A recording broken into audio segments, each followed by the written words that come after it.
Axelrod. I wish this could go on for longer, but maybe if you're open to taking more questions later during the reception, you all will have the chance to. But now we have also an equally important part of the program, as I mentioned at the beginning, because how could we have Dacia Maraini and not read anything from like production? So we're really lucky to have with us Francesca Fanti tonight. She's going to read some excerpts from Love Letters. You heard about this word from Dacia herself. Francesca has been featured in many TV series, films.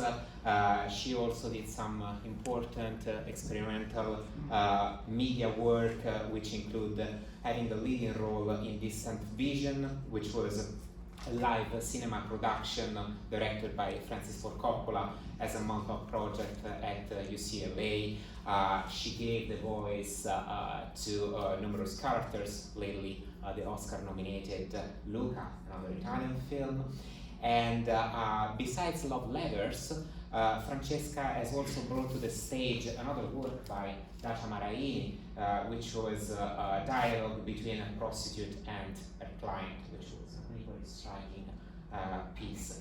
And she's currently working on a full production of Love Letters for next year, so we're very grateful for this preview. And now, without further ado, please welcome on stage Francesca Fanti.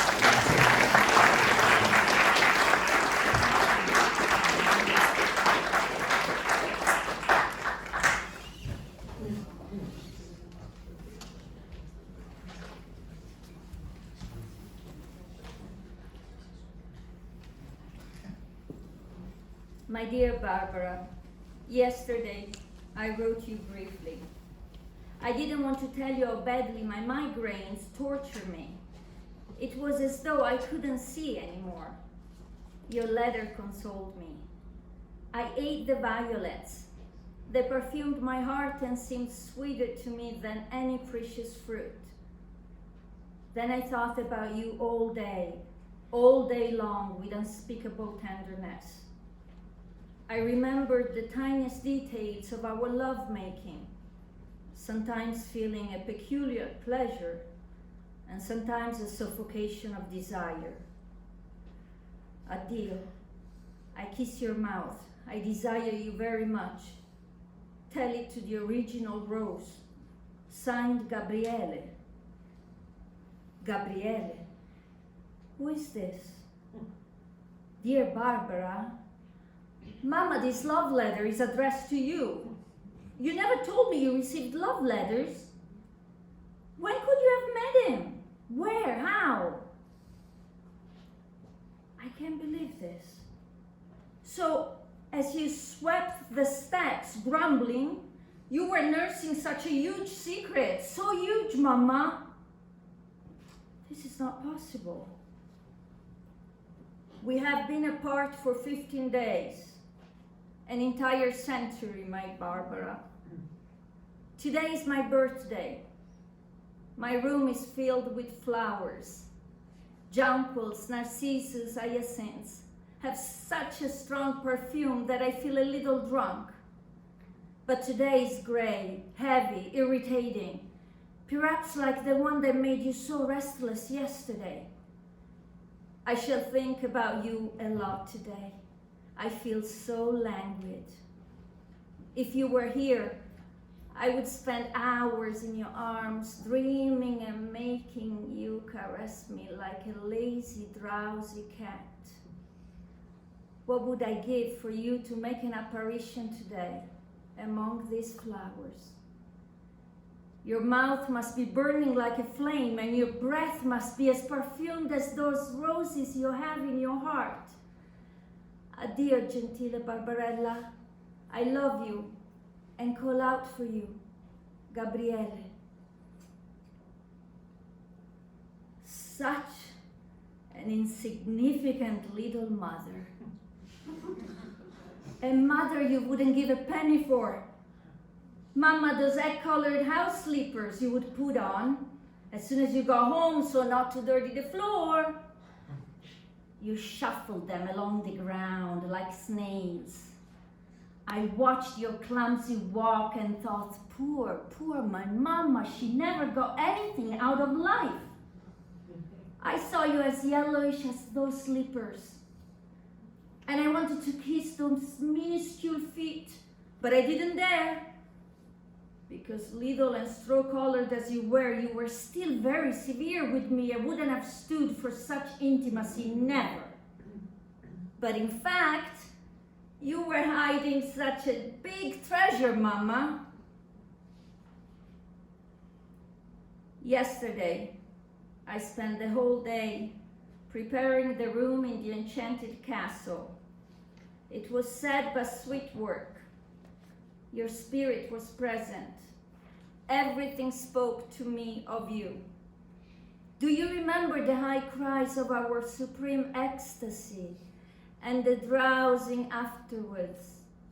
The ineffable sweetness or profound weariness of the flesh. Do you remember everything? I have hung the curtains and the tapestry on the wall. I await you. Yesterday, when I finished, I stretched out on the divan with my head on the magic pillow and dreamed for a long time. Between the green curtains, rustled by the wind, appeared the blue sea, populated by red sails. I dreamed a less sad life, a labor less solitary. Oh, to feel the resonant house rejoice in your song. In your song? Mama, you even sang? While I've never heard your voice except in stern, sad rebuke. You twisted your mouth with a little angry, dark twitch, and you sang. To feel myself suddenly enwrap your throat and kiss the nape of your neck, to rest on your nude body with its softness of the softest velvets and the perfume of an unknown fruit. The softest of velvets, you, Mama! You were a piece of iron! With those hard, aching little hands you used to cut onions, make butter from the flour, drag the hot iron over Father's shirts. With those hands you caressed the body of men dying of love for you, hiding in secret rooms. And then you came back home and you took up cleaning, sewing, ironing. It's not possible. Yesterday, sadly, the desire for you seized me with a painful vehemence. It was almost noon. I had bathed in the sea and I was naked in the sun on the beach. There was a delicious caress of the sea air mixed with the smell of the rays that wrapped me in a golden net. I closed my eyes and lost myself in contemplation of you. All at once, the exquisitely soft, fresh caress of the air on my warm body gave me a live image of the pleasure of once upon a time. I felt your mouth, your sucking mouth, my only ecstasy, my slow death coming close, my sweet spasm of my soul. What sumptuous language, what serpentine grace. Sensuality so soft but lucid at the same time. What a man, Mama! Where did you find a man so passionate and so good at speaking his passion? And where was I, Mama? While you were loving him? Why didn't you let me meet him? I feel your mouth on my cheeks and throat. It opens and closes softly, sliding, caressing, and tempting. When you kissed me, then I was lost. Oh God, great God, how could we just see such a hurricane of the senses passing through our poor rooms without our becoming conscious of it? Now I understand the meaning of certain your departures, Mama. You said you were going out to look for some fabric for sewing. You said you were going to see the seamstress. And you disappeared for 2 or 3 hours. Then you came back modestly, always shut up in your black clothes, buttoned up to the throat, your face without makeup, hair pulled back onto the nape of your neck. Who could imagine? Mama, I'm asking you, who were you? Who did I have for a mother? An astute deceiver? A suffering and secret lover of mystery? A cynical impostor? An unconscious mad woman? A beautiful fairy with deep blue eyes and hair? I don't know, Mama. Honestly, I don't know anymore. Kiss my forehead, my face, my mouth. Caress me. Tell me many sweet sisterly things. Forgive me for not writing yesterday and for writing so poorly today. I love you endlessly. And you? Mama? Do you remember when you came to wake me up in the morning for school? You threw the windows open. I would scream, "Wait a minute, Mama, wait, the light is too bright, it's blinding me." But you didn't care. You banged those shutters, bang, bang. And then you came over and pulled the sheets off my bed with a Spartan gesture. I hated you, Mama. An unknown woman in the rooms of a too well-known house.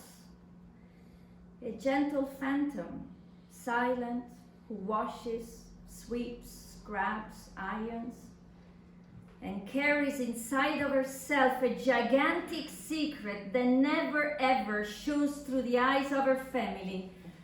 Mama, you were a phenomenon. My jealousy.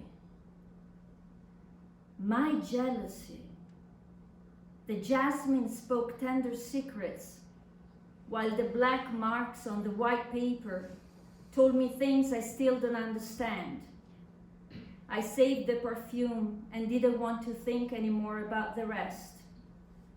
I shall write you again with my spirit perfumed with jasmine as I listen distractedly to the sound of the clarinet.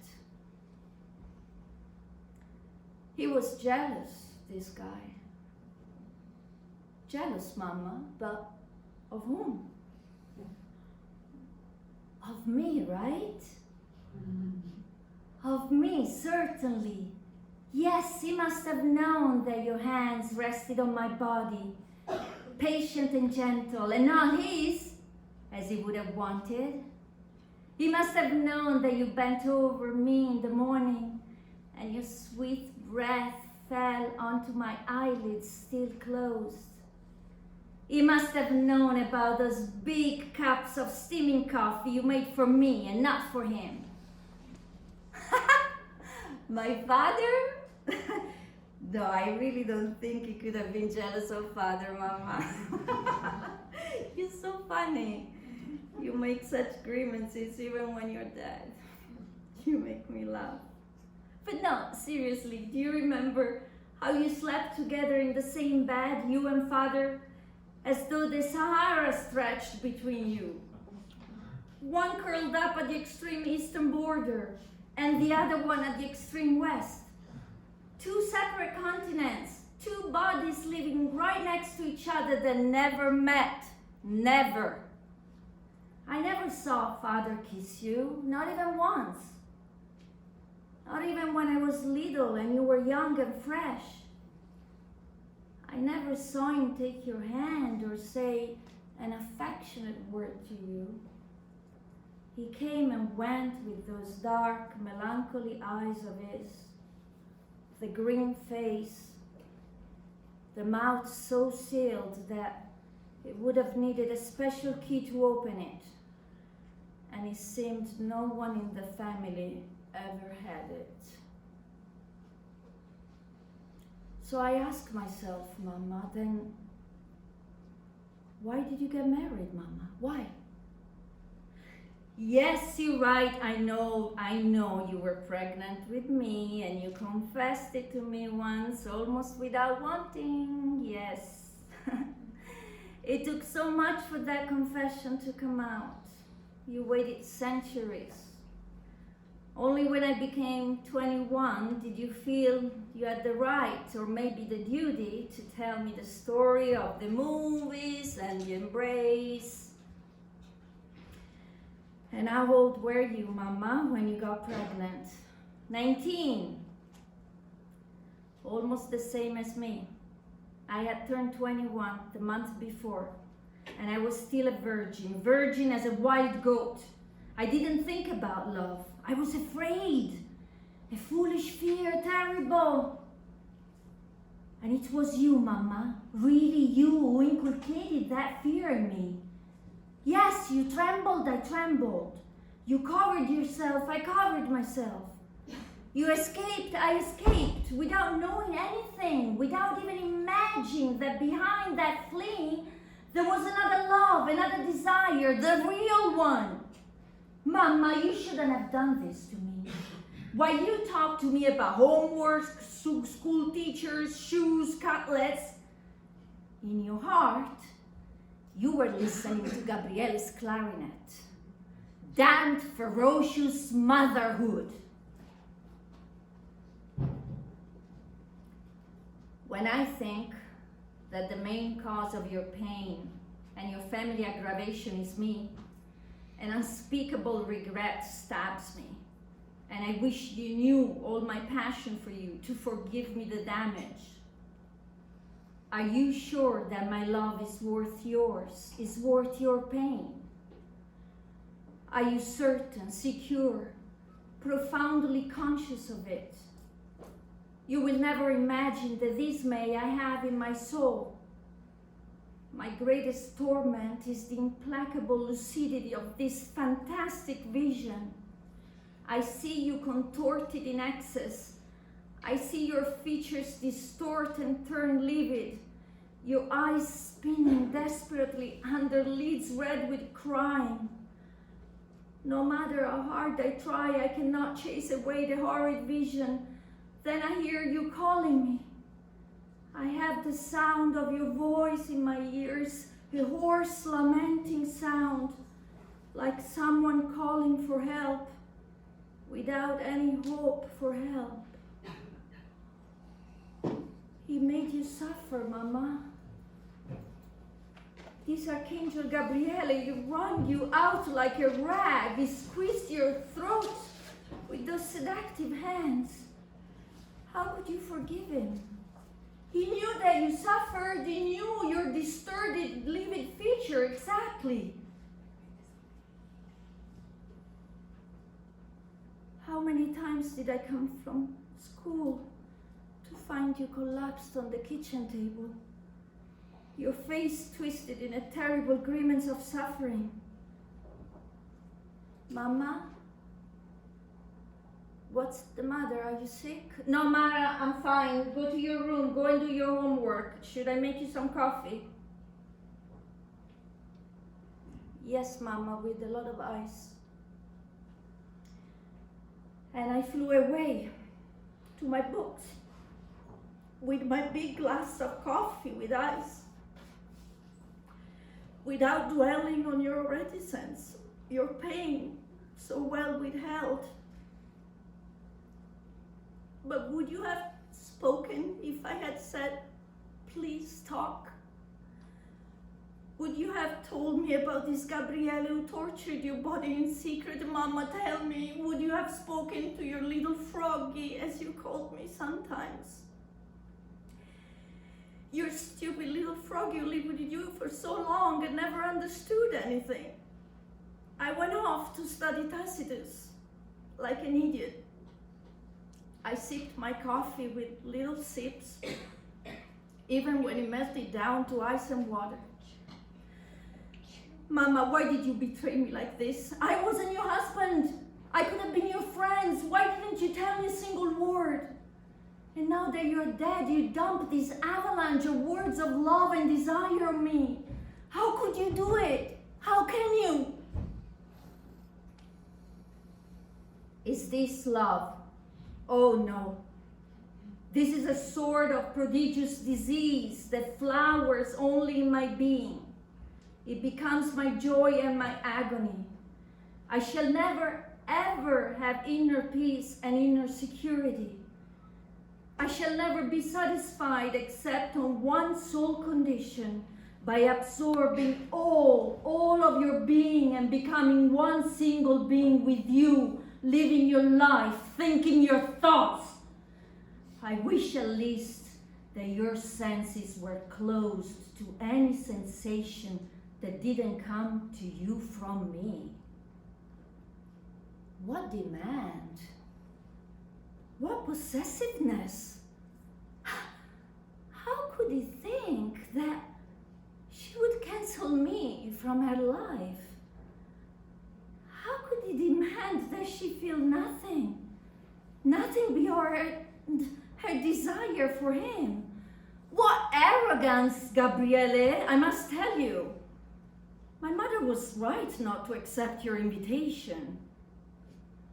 You deny having obsessed her with the demand to leave everything, husband, daughter, and house to come with you? Can you deny it?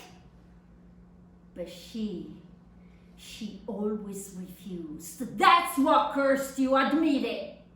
You couldn't tolerate her devotion for her family, despite the love, despite the delirium of her senses. Yes, family, dear Gabriele, is the only reality that counts. The only one, remember that.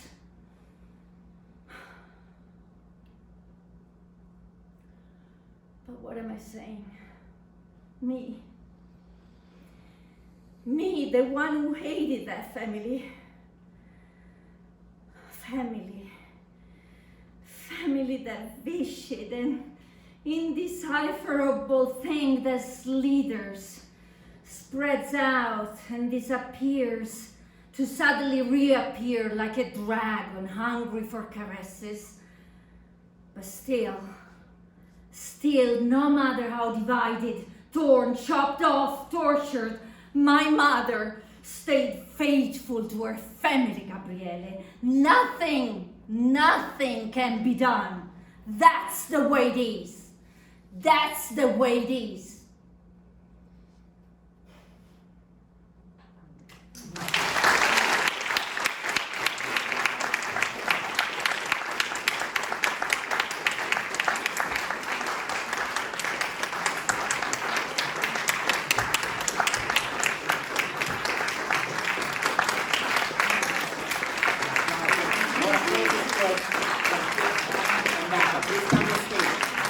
Io pure!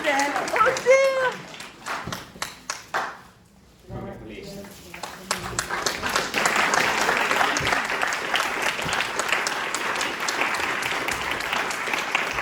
Che bello, grazie. Thank you so much, everyone. You can enjoy now our reception in the lobby. Thank you for joining us.